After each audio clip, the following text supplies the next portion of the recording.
রাজধানীর বসুন্ধরা আবাসিক এলাকা সংলগ্ন কেবি কনভেনশন সেন্টার এখন টক অব দ্য কান্ট্রি।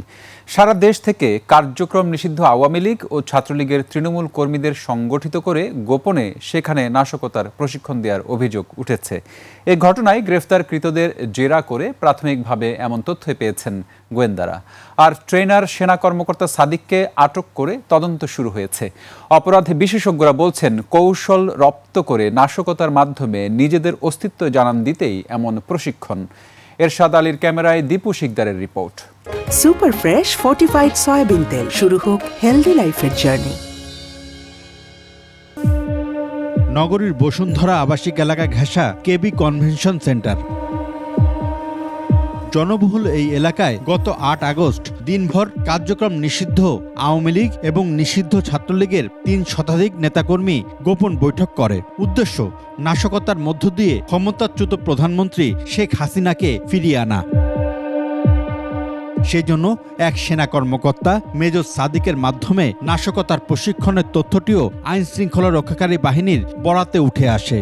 জানাজানি হলে ভাটারা থানায় মামলা হয়, গ্রেফতার করা হয় ২২ জনকে। তাদেরকে শাহবাগ এলাকা দখলের নির্দেশনা দেয়া হয় বলে মামলার অভিযোগে উল্লেখ করা হয়। তাদের সবাইকে কারাগারে পাঠিয়েছে আদালত। আওয়ামী লীগ ও ছাত্রলীগের এই নিষিদ্ধ সংগঠিত দলের ৪-৫০০ নেতাকর্মী এক জায়গা হয়ে রাষ্ট্রের বিরুদ্ধে ষড়যন্ত্র করছিল একটা খবর পাই। আমরা জানতে পারি, আমরা ১২ তারিখের দিকে জানতে পারি। তবে আমরা আমাদের সাব ইন্সপেক্টর বাদী হয়ে মামলা দিলে আমরা এখানে ১৩ তারিখে মামলা রুজু করি। প্রশিক্ষক মেজর সাদিককে নিজেদের হেফাজতে জেরা করা হচ্ছে বলে নিশ্চিত করেছে আইএসপিআর। এরই মধ্যে তদন্ত আদালত গঠন করেছে সেনা সদর। মেজর সাদিককে নিয়ে আপনারা প্রশ্ন করেছেন, আমাদের নজরে এসছে।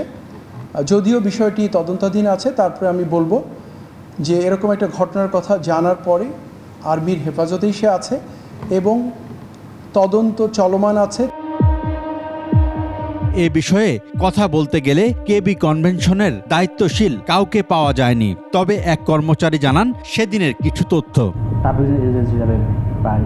মোবাইল নিয়ে অথবা ল্যাপটপ নিয়ে এরকম মিটিং করছে। এদিকে মহানগর গোয়েন্দা পুলিশ বলছে, সাইবার মনিটরিং এর পাশাপাশি এমন কর্মকাণ্ডের উপর কড়া নজরদারি রয়েছে। অপরাধের অগ্রিম সম্ভাবনা যেখানে দেখি, সেই ক্ষেত্রে আমরা অভিযান পরিচালনা করি। আমরা যেখানে যতটুকু যেখানে যার তথ্য পাই, তথ্যের ভিত্তিতে আমরা আইনের আওতায় নিয়ে আসছি এবং সেটা আমরা চলমান আছে। এর সময়ও ওইটার প্রতি আরো অধিক নজর আমরা রেখেছি। অপরাধ বিশেষজ্ঞ বলছেন, বিতাড়িত দল হিসেবে আওয়ামী লীগ নাশকতার আশ্রয় নিতে চাচ্ছে। পরাজিত শক্তি যখন এই অস্থিরতা করার চেষ্টা করবে আইনশৃঙ্খলা বাহিনীর অভিযোগ অনুযায়ী, তার তো নানা কেন্দ্রিক প্রশিক্ষণ লাগবে। প্রশিক্ষণ মানে কিভাবে এটি করবে, কোথায় করবে, কি উপকরণগুলো লাগবে, এজন্য তার তো এক ধরনের পরিস্থিতি বুঝে ওঠার বিষয় রয়েছে। এই ঘটনা ঘিরে কেবি কনভেনশন সেন্টারের গোপন বৈঠক এখন সাধারণ মানুষের আলোচনার খোরাক। দীপু শিকদার, ২১ টেলিভিশন, ঢাকা।